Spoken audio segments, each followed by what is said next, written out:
जगन्नाथपुरी में धड़कता है भगवान का दिल। जी हाँ, आपने बिल्कुल सही सुना।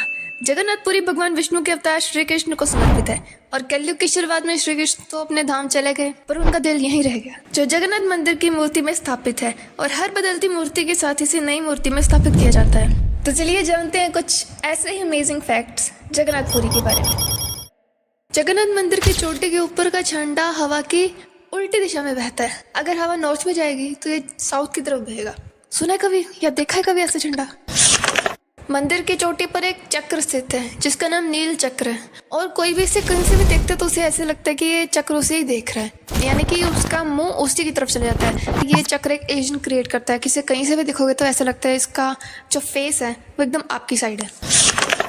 मंदिर में टोटल 22 सीढ़ियाँ बताई गई हैं और ऐसा कहा जाता है कि इनमें से एक ऐसी भी सीढ़ी है जिसके ऊपर अगर आप पाँव रखते हो तो आपके सारे पुण्य पहली फुर्सत पे स्वर्ग को चले जाते हैं। स्वर्ग को यानी कि सारे खत्म हो जाते हैं। मंदिर के ऊपर आप किसी भी पक्षी को उड़ता हुआ नहीं पाएंगे। यस, वियर्ड तो है बट सही है। मंदिर के बाकी सारे हिस्से में आपको पक्षी उड़ते हुए नजर आ जाएंगे, पर मंदिर के ऊपर शिखर पर कहीं पर भी कोई भी पक्षी उड़ता हुआ नजर नहीं आएगा। जगन्नाथ का मंदिर कलिंग आर्किटेक्चर पर बेस्ड है, और कलिंग आर्किटेक्चर का आप लोहा तो मान ही सकते हो कि मंदिर के अंदर पाँव रखते ही सारी आवाज़ म्यूट हो जाती है। मंदिर कुछ इस तरीके से बना है कि समुद्र की लहरों की आवाज़ तक मंदिर के अंदर नहीं जाती, जबकि बाकी आप किसी भी मंदिर में चले जाओगे तो लहरों की आवाज़ अंदर तक सुनाई देगी देगी, पर अंदर पाँव रखते एकदम साइलेंट। जगन्नाथ मंदिर की रसोई दुनिया की सबसे बड़ी रसोई मानी जाती है, और यहाँ पर जब भी प्रसाद बनता है तो वो 7 बर्तनों में बनता है, एक के ऊपर एक रख के, जो कि लकड़ी को आग दे के पकाया जाता है। और मेन बात ये है कि खाना कभी कम नहीं पड़ता, चाहे 1000 लोग आएंगे, लाख लोग आएंगे, खाना हमेशा पूरा होता है और कभी बर्बाद भी नहीं जाता। जगन्नाथ मंदिर के टोटल 4 दरवाजे हैं, जिनमें से जो मेन दरवाज़ा है वो है सिंह द्वार, जिसपे 2 शेरों की आकृति बनी हुई है, और बाकी जो 3 दरवाजे हैं उन पे भी जानवरों की आकृति बनी है। जैसे एक है हाथी द्वार, दूसरा अश्व द्वार और तीसरा व्याघ्र द्वार। अरुण स्तंभ, ये एक शानदार 16 साइडेड पिलर है जो कि एक ही पत्थर को काट के बनाया गया है। अरुण जो सूर्य भगवान के सारथी थे और गरुड़ देव के भाई। अरुण स्तंभ के बारे में ये कहा जाता है कि यह जहाँ पर है वहाँ पर था नहीं पहले, इसे लाया गया है कोणार्क सन टेम्पल से।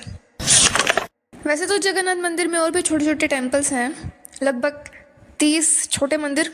जगन्नाथ मंदिर को छोड़कर यहाँ पे 3 और छोटे मेन मंदिर हैं, जिन्हें मेन मंदिर में जाने के पहले विजिट किया जाता है। वो 3 मेन टेम्पल कुछ इस तरीके से हैं: गणेश टेम्पल, विमला टेम्पल जो कि हमारे शक्ति पीठ में आता है, most important, then Lakshmi temple.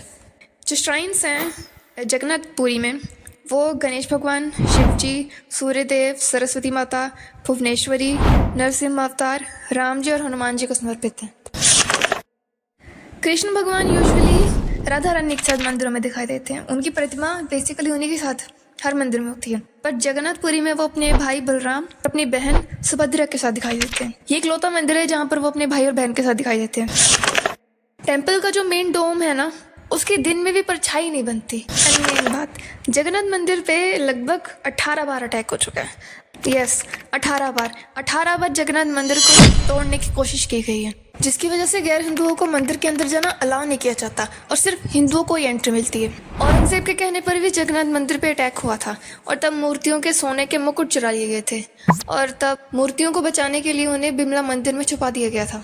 तो ये थे जगन्नाथ मंदिर के बारे में कुछ अमेजिंग फैक्ट जो उन्हें बाकी मंदिरों से बिल्कुल अलग बनाते हैं।